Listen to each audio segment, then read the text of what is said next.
할렐루야, 살아계신 하나님께서 이 시간 이곳에 우리와 함께 하시고 우리에게 은혜 베풀어 주실 줄 믿습니다.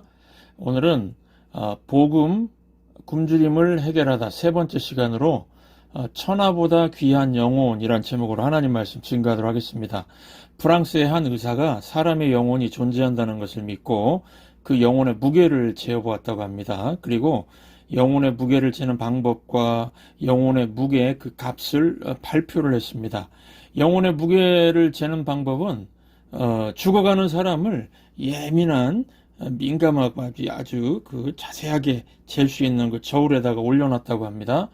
그리고 죽는 순간에 몸무게의 변화를 살폈다고 합니다. 그 실험 결과 살아있을 때의 몸무게와 죽은 사람의 몸무게 차이가 21g이었다고 합니다. 그래서 그 프랑스 의사는 인간 영혼의 무게는 21g이다 이렇게 주장을 했습니다. 여러분, 그 프랑스 의사의 관심사, 호기심 있죠? 호기심 생길 수 있습니다. 영혼의 무게에 대한 호기심. 그러나 우리의 관심사는 영혼의 무게가 아닙니다. 이 시간 저의 최대의 관심사는 영혼의 무게가 아니라 영혼의 가치입니다. 영혼 구원의 필요성입니다. 오늘 말씀 생각해 보시기 바랍니다. 마가복음 8장 36절부터 37절. 만일 사람이 만일 온 천하를 얻고도 자기 목숨을 잃으면 무엇이 유익하리요? 사람이 무엇을 주고 자기 목숨과 바꾸겠느냐라고 했습니다. 온 천하보다 귀한 것이 목숨, 생명이라는 겁니다. 무엇과도 바꿀 수 없는 것이 생명이라는 것입니다. 그러면 온 천하는 무엇을 의미할까요? 세상이 추구하는 모든 것이 되겠죠. 돈, 부귀, 명예 이런 것들 말합니다. 이런 것들 얻으면 행복해질 거라고 생각하죠. 그런데 이런 것들은요, 인간의 문제를 해결 못합니다. 오히려 갈증만 생기게 할 뿐입니다. 이런 모든 것들을 다 얻어도 생명을 잃으면 어리석은 것이요 헛된 것이다 라고 하나님 말씀, 이 말씀, 하나님께서 이 말씀 해주시는데 이 말씀이 우리 마음에 크게 울리는 메아리가 되기 바랍니다. 그래서 설교를 준비하다가 이런 기도를 드렸습니다. 주님, 마가복음 8장 36절 37절 말씀이 이번 한 주 동안 우리 성도님들 영혼에 크게 3번만 좀 울려 퍼지게 해주십시오. 왜 그러냐면은요, 바쁘게 살다 보면은 영혼 구원의 중요성을 잃어버릴 수 있으니까 3번만 영혼에 크게 울리는 메아리 같은 말씀 되게 하려고 기도했습니다. 우리가 조금만 이 주변 사람들 살펴보시면은 돈, 부귀, 명예는 얻었으나 생명을 잃어버리는 예를 찾아볼 수가 있습니다. 그 나홀로 집에라는 영화, 헐리우드 영화, 이 주인공이 케빈인데요. 이 케빈 역을 연기해서 스타가 된 아역 배우 맥컬린 컬킨을 기억하실 겁니다. 이 맥컬린이 10살 때 나홀로 집에 이 영화로 아주 세계적인 스타가 되었습니다. 많은 돈을 벌었습니다. 가는 곳마다 사인 공세를 받으며 온갖 명성도 얻었습니다. 그런데 하나님 없는 돈, 부귀, 명성이 행복이 아닌 불행을 가져다 줬습니다. 맥컬린이 많은 돈을 벌게 되자 부모가 돈 문제로 다투다가 이혼을 했습니다. 맥컬린은 이런 부모에게서 지겹다고 벗어나려고 17살에 결혼을 했습니다. 그리고 2년 지나서 이혼을 했습니다. 그리고 나서는 마리화나 코카인 같은 마약을 즐기게 되었습니다. 나홀로 집의 영화로 돈, 부귀, 명예는 얻었지만 맥컬린의 영혼은 황폐화되었습니다. 부귀 영화는 다 얻었으나 영혼을 잃어버린 것입니다. 이것이 하나님 없는 인생의 모습입니다. 여러분, 온 천하를 얻고도 자기 목숨을 잃고 자기 영혼을 잃으면 무슨 유익이 있겠습니까? 오늘 말씀을 거꾸로 한번 해석해 보시기 바랍니다. 사람이 만일 온 천하를 잃었다고 해도 제 목숨을 얻으면 얼마나 다행인가, 이런 말씀이죠. 이 세상에서 온전히 실패하고 방황하는 삶을 살았다 할지라도 영혼의 구원을 얻는다면 성공한 인생이라는 말씀입니다. 그래서 인생에서 가장 중요한 것은 내가 얼마나 많은 것을 축적했느냐가 아닙니다. 영혼의 문제를 어떻게 해결하느냐의 여부가 더 중요합니다. 어떤 사람은요, 예수 믿지 않고 죽으면서 이렇게 얘기합니다. 나는 여한이 없다. 이거 헛소리죠. 이거 헛소리 말라고 하십시오. 천추의 한이 맺힐 일이 기다리고 있습니다. 제가 철학 강의를 들을 때 강의하던 선생님이 칸트는 80평생 노인으로 살면서 도덕적으로 바른 생활하려고 노력한 철학자였다. 이런 말씀하셨습니다. 그는 죽을 때 나는 여한이 없다. 이런 말하고 죽었다는 겁니다. 독일어로 Es ist gut입니다. 저는 그 말이 잊혀지지가 않습니다. 저는 그 칸트 선생님이 이 성철 스님보다 용기가 없다는 생각이 들었습니다. 나는 여한이 없다고요? 천추의 한이 맺힐 일이 기다리고 있는데요. 지옥이 기다리고 있는데요. 감히 어떻게 그런 말을 할 수가 있습니까? 그렇게 많은 책을 읽고 공부했어도 인간의 운명을 모르기 때문에, 인간 범죄의 결과를 모르기 때문에, 예수 그리스도를 믿지 않는 인간의 말로를 모르기 때문에 그냥 겁없이 한 말이란 생각이 들어서 그날 그 강의를 잊어버릴 수가 없었습니다. 제 머릿속에 계속해서 칸트의 말이 생각이 났습니다. Es ist gut, es ist gut. 나는 여한이 없다. 나는 여한이 없다고? 참 훌륭하신 철학자인데 영혼의 문제는 왜 그렇게 소홀히 했을까? 지금도 안타깝습니다. 저는 제 인생에서 참 잘한 결정 중에 하나가요. 대학에 가서 성경을 공부한 것입니다. 성경 공부하자. 그 결정입니다.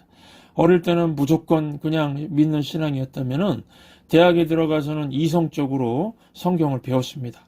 어떤 사람들은 무조건 믿는 게 기독교지 자꾸 공부하다 보면 의심만 생긴다 그러는데 그렇지 않습니다. 기독교는요, 불붙는 논리입니다. 하나님의 천지창조 한번 보십시오. 하나님은 이성적이고 합리적인 분이십니다. 그래서 건강한 신앙은 논리적이고 상식적이면서 뜨거움이 있습니다. 제가 만약에 성경을 대학 때 공부하지 않았다면 아마도 저는 산속에 들어가서 성철 스님 제자가 됐든지 아니면은 칸트의 제자가 되었을 겁니다.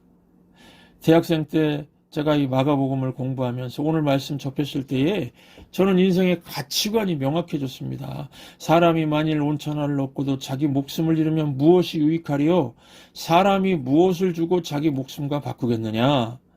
얼마나 통찰력 있는 진리의 말씀입니까? 인생의 진정한 싸움은 내가 얼마나 많은 것을 축적했는가가 아니라 영혼의 문제를 해결하는 것이다. 이것을 깨닫고 저의 영적인 영적 방황이 끝이 났습니다. 저는 타 종교 서적, 철학 서적 등 여러 서적들도 읽어봤지만은 예수님처럼 말씀하신 분을 만나보질 못했습니다. 여러분, 왜 인간에게 구원이 필요할까요? 인류의 시조인 아담이 마귀의 유혹에 넘어가서 하나님을 배반하는 불순종을 했습니다. 이때부터 모든 인간이 죄의 종이 되었습니다. 다른 말로 하나님 없이 잘 살아보려고 하는 의지, 이 죄성이 전수가 되었다는 것입니다. 그래서 어떻게 되었습니까? 마치 물고기가 물 밖에서 잘 살아보겠다고 튀쳐나왔더니 시간이 갈수록 파닥파닥 하다가 썩어져 죽는 것과 같은 모습이 되었다는 것입니다. 물고기가 물에서 튀쳐나온 것 같이 하나님과 관계를 단절하고 튀쳐나온 것을 신학에서는 원죄, 오리지널 신이라고 합니다. 그리고 물에서 뛰쳐나온 물고기가 점점 말라가면서 썩어서 죽어가듯이 하나님 없이 살아보려고 하면서 하는 그 불경건한 생각, 행동들을 좌범죄, 죄들이라고 합니다. 하나님과 관계를 끊었더니 인간이 중립이 되었나요? 여러분, 그렇지 않습니다. 마귀가 찾아와서 마귀가 시키는 대로 불의, 추악, 탐욕, 악의, 사기, 살인, 분쟁, 악독을 행하게 되었습니다. 모두 무서운 악을 저지르는 그 죄인들이 되어버렸습니다. 여러분, 죄로부터 자유로운 자는 아무도 없습니다. 그래서 성경은 증거합니다. 의인은 없나니 하나도 없다. 죄의 싹은 사망이다. 한 번 죽는 것은 사람에게 정한 것이요, 그 후에는 심판이 있다. 그런데 사람들이 죽어봐야 한다고요? 안 죽어도 알 수 있습니다. 임종 예배를요, 몇 번이라도 경험한 목사들한테 한번 물어보십시오. 사람이 죽기 직전만 돼도 벌써 알 수가 있습니다. 목사들은 경험하거든요. 또 목사 말고 독서를 통해서도 알 수 있습니다. 하나님은 없다고 하던 그 무신론자들의 자서전 한번 읽어보십시오.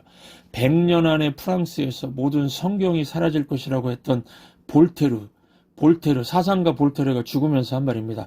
나는 하나님께 버림을 받는구나. 내가 태어나지 않았더라면, 이러고 죽었습니다.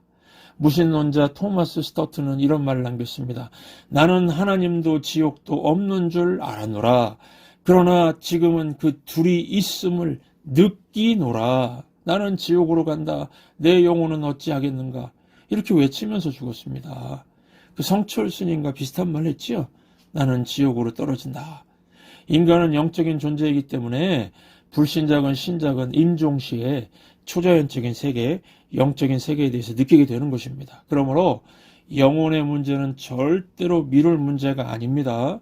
여러분, 제가 성경을 공부하다가 깜짝 놀란 적이 있습니다. 원래 여러분, 지옥은요, 인간을 위해 예비된 것이 아니었습니다. 마태복음 25장 41절을 보시면 마귀와 그 사자들을 위하여 예비된 곳이라고 기록되어 있습니다. 그런데 범죄한 인간이 마귀와 같은 운명에 처하게 된 것입니다. 하지만 범죄한 인간, 지옥의 자식이 될 수밖에 없는 인간을 구원하시기 위한 하나님의 방법이 있었습니다. 우리가 2주 동안 살폈으니까 이제는 확실히 아시죠? 하나님의 구원 방법이 무엇입니까? 예수 그리스도의 십자가입니다. 예수 그리스도의 십자가가 나의 저주, 나의 심판을 담당하게 된 것입니다. 예수님이 십자가를 지실 때에 당시 사람들은 예수님이 저주받은 것이라고 생각했습니다. 사실은 그것이 나의 저주를 대신 지시는 것인 줄 몰랐습니다. 하나님은 우리 죄를 대속할 구원자, 중보자를 보내겠다고요. 예수님 오시기 전 700년 전에 이미 약속을 하셨다는 거 아십니까?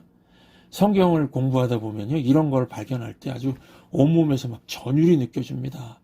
구약 성경에 있죠. 이사야 선지자는 예수님 오시기 700년 전 사람인데 하나님의 계시를 받아서 이런 기록을 남겼습니다. 이사야 53장 4절. 그는 실로 우리의 질고를 지고 우리의 슬픔을 당하였거늘 우리는 생각하기를 그는 징벌을 받아 하나님께 맞으며 고난을 당한다 하였노라.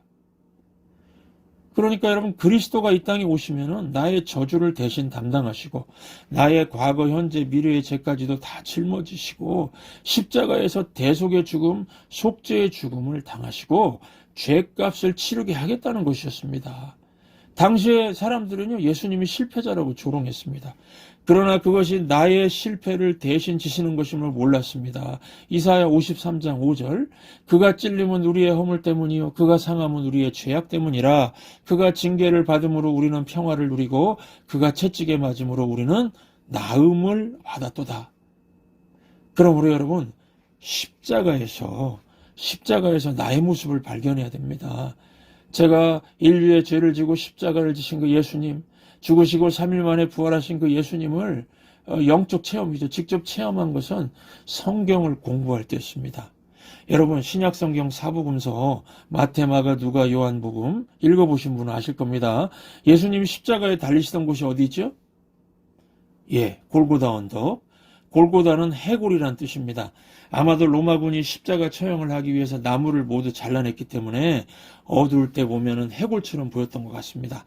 예수님께서 돌아가실 때 이 골고다 언덕에 십자가가 몇 개에 서 있었습니까? 3개입니다. 중앙에 예수님의 십자가, 왼편과 오른편에는 악을 일삼던 2명 강도의 십자가가 그렇게 있었습니다. 그런데 부활하셔서 지금도 살아계신 예수 그리스도를 만나는 그 영적인 체험, 부활하신 주님을 만나는 체험을 했을 때 저에게는요, 4번째 십자가가 보였습니다. 4번째 십자가, 나의 저주, 나의 심판을 담당해야 할 나의 십자가였습니다. 그렇게 느껴졌습니다. 그때 예수님 말씀이 들린 거죠. 두현아, 내가 다 이루었다. 너의 4번째 십자가를, 네 십자가를 나한테 겹쳐버리거라. 너는 죽을 필요가 없다. 넌 더 이상 심판의 자식이 아니야. 이제부터는 하나님의 자녀야. 이런 감동, 감격, 감사를 맛보게 되었습니다. 예수님의 다 이루었다는 말씀은 십자가에서 마지막으로 남기신 말씀입니다. 원어로는 테텔레스타이 이렇게 원어가 됩니다. 모든 빚, 채무를 다 갚아버렸다는 것입니다. 우리의 과거, 현재, 미래의 모든 죄값을 다 치르셨다는 뜻입니다. 인간의 구원을 이루기 위한 모든 일을 다 이루셨다는 겁니다. 그래서 구원의 완전한 길은 십자가라는 뜻입니다. 이 십자가가 나의 죄를 대속한 것을 믿으면, 예수님의 피가 나의 죄를 씻어준다는 것을 믿으면 구원받게 된다는 것입니다. 예수님께서는 이 구원의 확실성을 확증하시면서 이런 말씀하셨습니다. 나는 부활이요 생명이니 나를 믿는 자는 죽어도 살겠고라고요. 믿으면은 죽어도 사는 역사가 나타난다는 것입니다. 우리 그 강신선 집사님 장인어른이 쓰러지셔서 병원에 누워 계실 때 제가 이 말씀 증거했습니다. 또 최현식 집사님 친구가 임종을 앞두고 있을 때 병원 가서도 귀에 대고 이 말씀 전했습니다. 나는 부활이요 생명이니 나를 믿는 자는 죽어도 살겠고. 여러분, 이 말씀은 영혼을 가진 인간이라면 깨닫지 못하는 사람 없습니다. 다만 시기가 다를 뿐입니다. 어떤 사람은 어려서, 어떤 사람은 젊어서 깨닫습니다. 어떤 사람은 늙어서 깨닫습니다. 그리고 살아서 깨닫지 못하는 사람은요, 지옥에서 깨닫게 될 것입니다. 그러나 그때는 이미 늦습니다. 이미 늦습니다. 그러므로 영혼의 문제는 미룰 문제가 아닙니다. 우리 인생에서 제일 먼저 해결해야 할 문제는 영혼의 구원 문제입니다. 그래서 저는 목사가 되어서 결심한 것이 있습니다. 교회를 오래 다닌 분들만 있는 교회를 가더라도 정기적으로 전도 설교를 하겠다고요. 어떤 분들 병원에 건강검진 받으러 갔다가 초기 암 진단 받고 수술해서 건강 회복하는 것을 봤거든요. 이와 마찬가지로 나는 구원받았다고 생각했는데 아닌 경우도 있거든요. 그래서 건강검진처럼 전도 설교를 하기로 했습니다. 그리고 또 한 가지 이유는 제가 구원받은 감격을 잃지 않기 위해서요. 저는 세월이 오를수록 십자가가 신비하고 신비할 뿐입니다. 어떻게 나 같은 죄인을 위해서 거룩하신 하나님이 죽을 수가 있지? 상상이 안 됩니다. 그래서 혼자 기도할 때 하나님께 가끔씩 묻습니다. 하나님 왜 저를 선택하셨냐고요. 저를 왜 선택했습니까? 영어 찬양을 부르면서 제가 하나님께 묻습니다. Why have you chosen me out of millions your child to be? You know all the wrongs that I have done. Oh, how could you pardon me, forgive my iniquities, to save me. 나를 구원하기 위해서. 왜 나를 수백만의 그 사람들 가운데서 나를 어떻게 선택하셨습니까? 내 악함과 죄를 다 아시는데 나를 구원하시기 위해서 어떻게 예수님 독생자를 내어주시는지요. 이렇게 고백할 때가 있습니다. 여러분, 제가 이 시간 온 마음 다해서 간절히 외치는 것은요, 로마서 10장 13절입니다. 누구든지 주의 이름을 부르는 자는 구원을 얻으리라. 하나님이 약속하십니다. 아무리 큰 죄를 지은 죄인이라도 주의 이름을 부를 때 구원이 있습니다. 또 로마서 10장 9절부터 10절 말씀, 네가 만일 네 입으로 예수를 주로 시인하며 또 하나님께서 그를 믿는 죽은 자 가운데서 살리신 것을 네 마음에 믿으면 구원을 받으리라. 사람이 마음으로 믿어 의에 이르고 입으로 시인하여 구원에 이르느니라. 이 시간이 예수님을 구주로 시인하여 하나님의 자녀가 되고 구원받은 백성 되는 시간 되시기를 주의 이름으로 축원합니다. 구원받으면요, 삼감이 옵니다. 삼감. 감동, 감격, 감사. 다른 감은 못 먹어도 날마다 삼감을 먹고 살 수 있습니다. 내 인생이 얼마나 가치 있는지 누릴 수가 있기 때문입니다. 하나님 아버지는 예수님을 내어주시고 나를 살리셨습니다. 그러면 여러분 논리적으로 하나님 아버지에게 예수님보다 내가 더 귀하다는 거죠. 물론 실제 의미는 성자 예수님과 똑같이 그렇게 귀한 존재로 하나님께서 받아주신다는 겁니다. 천하보다 귀한 존재 되는 정도가 아니라 성자 예수님만큼 귀한 존재로 여기는 사랑받는 존재가 되었다는 것입니다. 그래서 구원받은 사람은 절망하지 않습니다. 감사할 뿐입니다. 내가 얼마나 소중한 존재인지 알기 때문입니다. 닉 부이치라고 이분 혹시 아십니까? 몸, 팔, 이 팔, 다리도 없고 몸만 있는 분인데요. 이 사람이 항상 하는 말이 여러분 나는 팔도 없고 다리도 없고 그러나 한계도 없습니다. 내 인생은 아름답습니다. 하나님의 영광을 위해서 저는 삽니다. 이렇게 고백하는 행복 전도사란 별명이 있는 분인데요. 한번 영상을 보시겠습니다. 잘 보셨죠? 영혼의 구원 문제를 해결하면 인생이 바뀝니다. 사는 것 자체가 감사, 감동, 감격입니다. 그렇지요? 하나님의 자녀된 여러분 어떻습니까? 이전에는 깨닫지 못했는데 내가 얼마나 소중한 존재라는 걸 알게 되지 않습니까? 난 더 이상 혼자가 아니고 외로운 존재가 아니고 하나님의 사랑받는 자녀라는 의식이 막 가득하거든요. 저와 여러분은 하나님의 사랑받는 자녀인 거 믿으시죠? 의심하지 마십시오. 우리를 건지시기 위해서 독생자 예수님을 내어주신 하나님이십니다. 하늘이 두 조각 나도 이 사실은 변함없습니다. 이 복음을 믿고서 찬란하고 아름답고 날마다 행복하며 황홀한 삶을 사시기를 주의 이름으로 축원합니다. 감사해요. 깨닫지 못했었는데 내가 얼마나 소중한 존재라는 걸 태초부터 지금까지 하나님의 사랑은 항상 날 향하고 있었다는 걸 고마워요. 그 사랑을 가르쳐준 당신께 주께서 허락하신 당신께 그리스도의 사랑으로 더욱 섬기며 이제 나도 세상에 전하리라. 당신은 사랑받기 위해 그리고 그 사랑 전하기 위해 주께서 택하시고 이 땅에 심으셨네.